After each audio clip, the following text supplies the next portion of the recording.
everyone. Welcome back to another episode of the Connections Hub podcast. We're bringing on a guest who's going to leave you with the best tips or tricks to really grow your business. So today I got Michelle on. I don't want to steal her thunder, so I'm going to hand it right over to her. So Michelle, go ahead and tell us who you are and what you do. Hey, good people. Michelle Ngome here in Houston, Texas, the owner of Line 25 Consulting, as well as the founder and president of the African American Marketing Association. That's what's up. So that's a lot, but I guess to get into the nuts and bolts, Line 25 Consulting, for profit, I help organizations, cause-based organizations, with inclusive marketing strategies. So just making sure that they have diversity across the board. And we can get into those details later on how I do that. And then the African American Marketing Association, it's a nonprofit, 501c3 nonprofit. It's a membership-based organization galvanizing Black marketers to provide resources and career opportunities that they may grow their career or their business. Hey, that's what's up. You all about the people. We can tell. Definitely about the people. Definitely about the people. on the back end. I like how you're just to kind of jump right into it. Everything that you said was about the people, but it had nothing to do with rah all out loud on social. It's all like that. What you really need done behind the scenes about the people, action and movement. So I really, really, really like that. Yeah, it's funny. I had a conversation earlier today. I'm definitely the person in the operations, getting my hands dirty, tying up loose ends. And I find other ways to shine. I don't need people to know, oh, I've worked with this client and all of that. I just get the work done, collect the checks, and pay my bills. It's nothing wrong with that. It's definitely nothing wrong with that. But so if we get right into it, you say you're helping businesses. Ideally, you're going to come in and you're making sure diversity is expressed all around. So when you say that, what does that really entail? Yes. So once again, I help cause-based organizations, right? So, and I say cause-based because it could be for-profit, it could be nonprofit.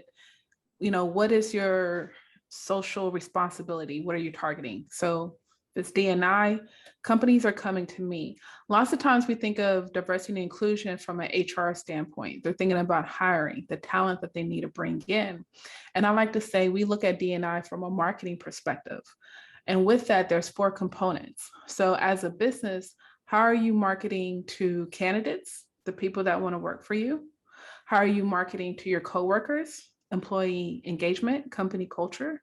How are you marketing to consumers, which we're already doing that because we know we have to get the money, right? Whether it's B2B or B2C.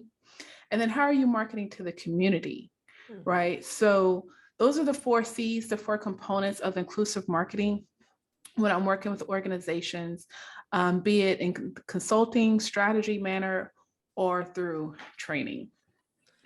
So that's a really big D. And I guess that's even because when you think diversity, you don't necessarily think, you're not thinking about the marketing when it comes to how are you marketing to consumers? How are you even marketing to the people that are already in your organization? I don't think that's something that's talked about. And with it's been a rise really in diversity and inclusion over the last probably a little bit before the pandemic up until now. So with that rise in diversity and inclusion, how has that affected the job market when it comes to more companies looking to hire diversity in the company? It's been really challenging, and a lot of my work kind of bleeds with the African American Marketing Association. We say AMA for short, because we do have, AMA has a career board. So we're posting jobs all the time. And last year, after George Floyd's death, I spoke to about 100 HR professionals, marketing agency owners, marketing leaders on where is the Black talent? Where are Black marketers? And I'm like, we're right here, right? But also at the same time, you have companies that I always say they're in Timbuktu, North Carolina, right? Where they're not in a big city. They're not in a top 10, 20 city. So there's already a lack of Black population, let alone Black professionals, Black talent, Black marketers, and I encouraged them. I was like, okay, I understand you want them to be in the office, but Is there a chance that you're willing to do remote? Especially as a marketer. Marketers can do remote, For sure. right? A lot of creative talent can work remote. And some people are like, no. And I'm like, if you open this role as a remote position, you're going to be able to attract more people. And so it's a process. I am really engaged in the community of Black marketers, as well as these organizations of all sizes, and trying to be like, okay, what do you need? What are you looking for? This is the community we have, but at the same time, there's also a handful of other Black marketing and Black creative communities that I'm like, hey, you can reach out to them as well. Hmm. That's interesting. So how have you seen I guess for companies have they overcome the whole, well, if they're in Timbuktu, North Carolina, them not wanting to hire remote Black talent, does that just leave the job open, or is that like what happens? It's been really challenging. I get a lot of jobs that come from Boston, like MIT. They're always reaching out to us. They're always hiring, and sometimes it's like, man, this might be the unknown dream role. Maybe I should apply for these jobs, but I can't because I'm for the people.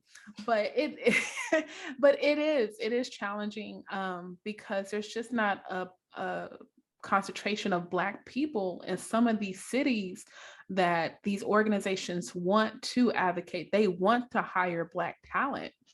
I think another thing, I had a conversation with this company called Sideline. They're looking for a marketing manager right now. They're paying 80,000. They're based in DC, right? They sent me the job description. I posted it. They came back to me and they're like, hey, we haven't had anyone reach out to us. And, there's white people that are looking at these Black or diverse candidate job boards, and they're like, we're being really intentional. And had a conversation with them, helped them with the job description. They bumped up the salary, which the salary was already good, but they bumped it up some more. And then we just put it out there again to see what happens.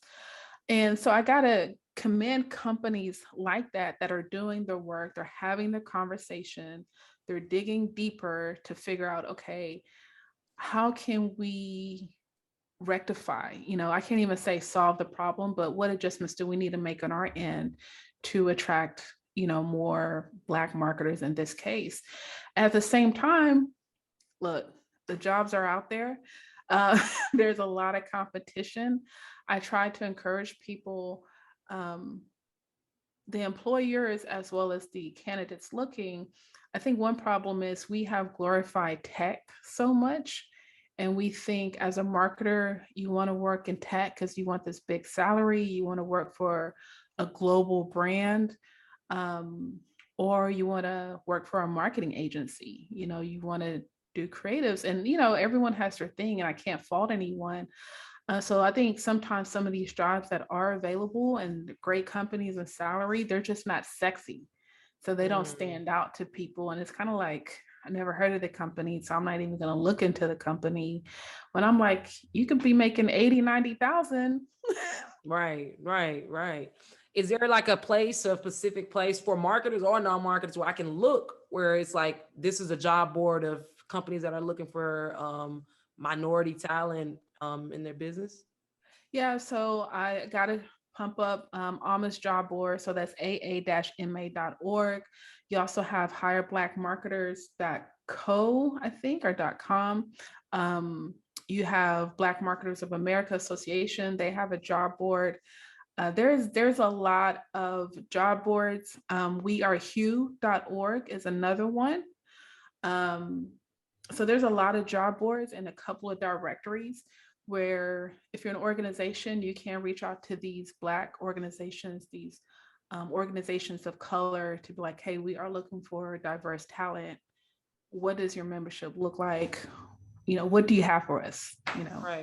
Yeah. Right. So from like, let's say from a business owner standpoint, because we see like if you want to get on with a company that has looking for diversity, but from a business owner standpoint, how can I always make sure or implement diversity and inclusion starting out, or if I'm already maybe started a business, how can I make sure that I have diversity and inclusion in my company?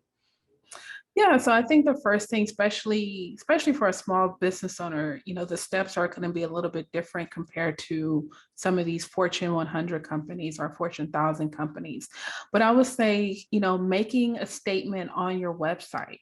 When I was growing up, we would say it was the affirmative action statement, but putting that statement on your website, on your about page, if you do have a careers page, like, hey, we believe in DEI, and these are the things that we do. We believe in Black Lives Matter. We believe in Stop Asian Hate. We believe love is love, all of the So things. just express what you believe. So it's no longer, how back in the day or kind of, even a few years ago where it wasn't popular or seen for a company to really express their beliefs or what they really believed in. So are you saying now that should be something we're really talking about? Yes, I would strongly encourage companies to do that, right? Because you want people to know, people meaning one, if you're hiring, if you're looking for an intern, if you are doing business with these other communities and they're researching you, people are just looking at you. They're looking at your digital footprint. So try to include some of those things on your website. Um, because I know as a Black woman, I'm 39 years old. I know a lot of my life I've been a token Black woman. And being a Black woman, I've been a double minority, sometimes a triple minority, right? If we get into sexuality. So I think those things are changing now, right? But even as I've gotten older, I'm like, okay, I'm going to the career page, I'm going to the leadership page. It's like, do I really want to go on this interview? Like, I know the recruiter called me, but like that is going on. And I think HR professionals are becoming more mindful of that. And that's why I'm like, okay, yes, you say you want to hire, but is your career page, is your website inviting to that Black candidate, to that trans person that's looking for work, Right. because these are things that are going on in our head Right. that as straight, cis, white, male or female is probably not even thinking about. Right, right, right. And that's funny because that's exactly what I was gonna ask. Like when it comes to, let's say, my company, I'm looking to hire diverse talent. Do you feel like this is become maybe a fad? Like it's like everybody's just saying that, or like how do I distinct? Like, is this a real company that's really about it, or is it just kind of something they're checking off their list? Yeah, it's a combination of both, right? Okay. I definitely think it's a combination of both. And I think that's why I think it's up to employees to hold their companies accountable when it comes to their diversity and inclusion initiatives, because I think companies like Adidas have done a good job. At least last year, they were doing a good job to the point they got one of the global or VP HR people fired. And they had a ton of reasons or offenses that she did to Black talent. So it's like you got to hold these people in position, these organizations accountable, especially if they're making very public statements, press releases, social media posts. So I think that's the first thing. And then on the consumer side, if you see that, if you're following these stories, of course, if you hold your money from them, that's another way that they can feel the effects. Definitely, definitely, definitely. And I think we've seen a lot in probably the council culture where you just Mm. it's so quick where social media has made it where you can literally counsel a whole company, a person, a whole culture. There's council culture nowadays where you do one thing, you out of there. You out of there. So I definitely like that. But kind of taking it back. So let's say again, a small business owner, I have diversity. I want to really show that I'm into diversity and inclusion. Do you think that if it's let's say a Black business owner or even a minority business owner for that matter, do I still have to express diversity and inclusion in my company to the same extent, or do I get a pass? What's your say on that? Yes, you do, right? You do have to express it in some kind of way, especially if you're not doing the work. Because I could be guilty and say I don't have anything, I don't have a diversity statement on my business website, but people know I'm doing the work. I have blog posts, things of that nature, right? And then lots of times, let's be honest though, we think about diversity as race. Yeah, I do. I keep relating Like, it to like, that. Yeah. like black is the default. And I only say black is the default because we're the loudest, Right. right? But there's diversity in age. Earlier this year, I made a tough decision where I hired 2 new grads as assistants. And I knew I could have hired a lady that was probably my age, very well qualified. Like I was like, man, me and her could possibly crush it, right? But I speak at PV every semester, right? So I know because I'm in that community, I know what these students are going through. They tell me what they're going through. Right. So when I had a chance to hire 2 new grads, I did it because I knew that was the right thing to do. Right. Right. So diversity is beyond race, it's age, it's sexual orientation, it's women, it's veterans. In our case, it's other people of color. It's just a lot of other things that we have to be mindful about and not just, being black or, race.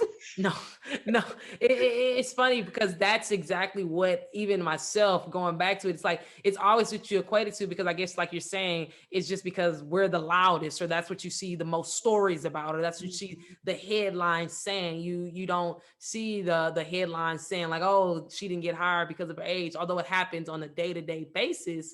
It's just not a sexy story, so it's Right. not something that's really said. So no, Right. that I'm with you on that. I'm with you on that. So taking it back again, if I'm looking for a company, I'm going out there, diversity and inclusion. I want to make sure that it's within the company. You said that it also equates to maybe even the marketing how you're marketing the company, but what you're doing inside of the company. So what are some things that inside of the company I should be looking at or looking for to make sure that it's not just a pretty stock photo that they put up on their website? Yeah, that's really good. And it's hard to really gauge company culture right now because it's like we have half of the world working remotely Right. and another half that's possibly in the office, right? So I would say, once again, try to research the website as much as possible. If you can go on Indeed, Glassdoor, you can read reviews. If it's a small business, you might not have that luxury, but you can go on LinkedIn. Go on LinkedIn, check out their profile, see if they have any LinkedIn recommendations, as we would call it, the same as reviews or testimonial. See what people are saying. You can check out someone's social media, but at the same time, you have to be mindful of, okay, is this the company page or the personal page, right? Because if they having a good time on their personal page, you may or may not want to hold that against them, right? Depending on the situation, right?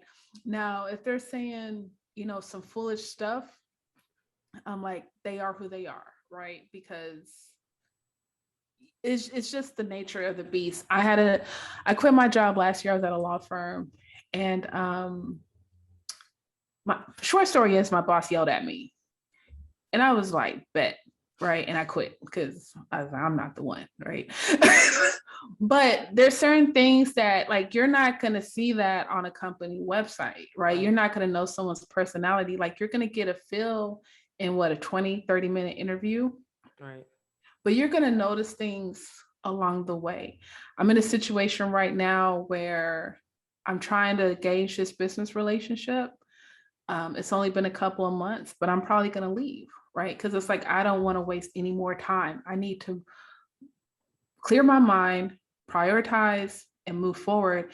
I think lots of times we kind of stay in there saying like, oh, it's going to get better, but it's like, and the sooner that you can like, I believe you have to make the right decision with the information you have at the time.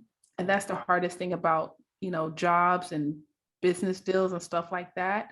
But if you have that agreement and you start the job and you see things that are uncomfortable and you can try to speak out, it depends on the company culture, right? But if not, I would encourage that person to leave, and because you got to get that time back in some kind of way. Sometimes things are not going to get better.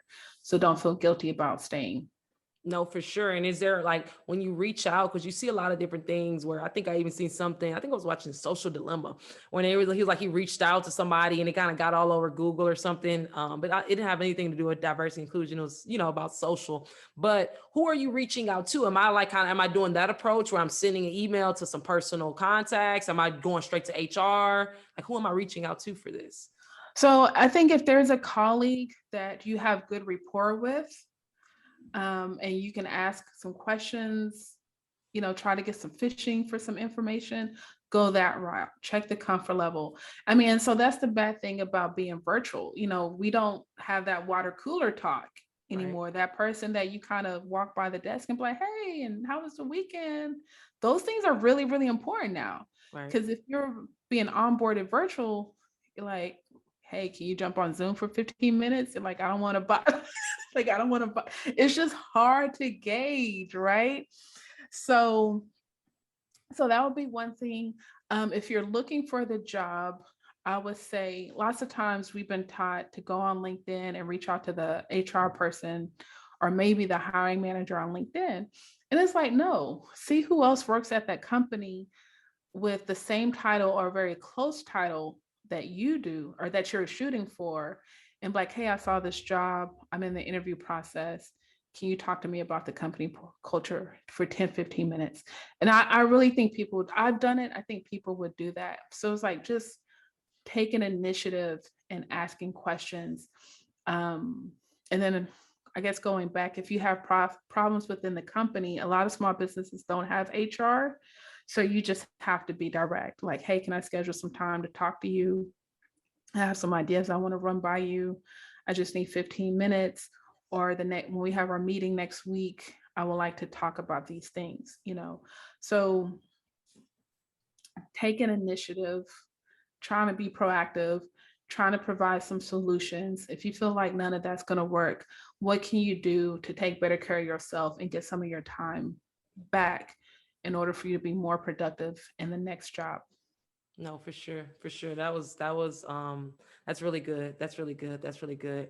I'm gonna bring us to a close, but before we really get out of here, I really want to ask, what's something that you would leave to someone that might be going through either a new job where they're like, hey, I don't know about this job. I want to make sure diversity and inclusion is there.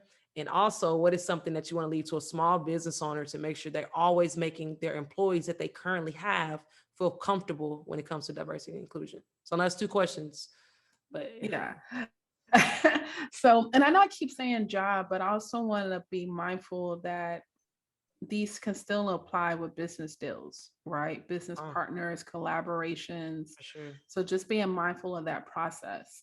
Um, I would say the biggest thing is really, if you say you're an advocate, advocate, Mm, right?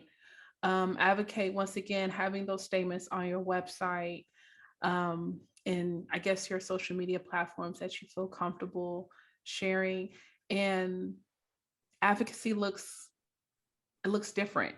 Some people retweet or whatever, reshare. That's great. Some people donate money. Some people are doing community service and they're doing all of the above. You know, do what suits you.